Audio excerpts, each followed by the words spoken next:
সপ্তমীর দিন রাতের বেলা মা, বাবা, বুনু সবাই মিলে টোটো করে চলে এসেছিল আমাদের এখানে। তো আমাদের এখানে দুটো পুজোই একটু ভালো হয়, তো সেখানে নিয়ে গেলাম বাবা মাকে পুজো দেখাতে। তো প্রথমেই চলে গেছিলাম আমরা অরবিন্দ ক্লাবে। আর এখানে দেখছো যে সারদা শিশুতীর্থ, এখানে কিন্তু ও পড়তো ছোটোবেলায়। তো এই হচ্ছে প্যান্ডেল অরবিন্দ ক্লাবের। আর অরবিন্দ ক্লাবের ঠাকুরটা কিন্তু ভীষণ সুন্দর হয়েছে। তারপরে আমরা চলে যাই আমাদের এই ক্লাব মিলন সঙ্গে। মিলন সঙ্গীতের প্যান্ডেলটাও কিন্তু ভীষণ সুন্দর করেছিল ওরা, আর ঠাকুরটাও কিন্তু খুব সুন্দর ছিল। তারপরে আমরা চলে যাই খাওয়া দাওয়া করতে মুনলাইটে।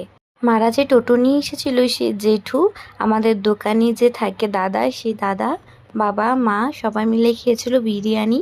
আর আমি আর ও নিয়ে নিয়েছিলাম নান, বাটার নান আর বাটার পনির মশলা। আর বুনু নিয়ে নিয়েছিল ফ্রাইড রাইস। এখানে খাওয়া দাওয়া করে মাকে বললাম তোমরা তাহলে রওনা দাও কোচবিহারের উদ্দেশ্যে, আমরা আসছি। তো বাড়িতে গিয়ে আমরা তিনজনই রেডি হয়ে নিই আর দোকান বন্ধ করে বেরিয়ে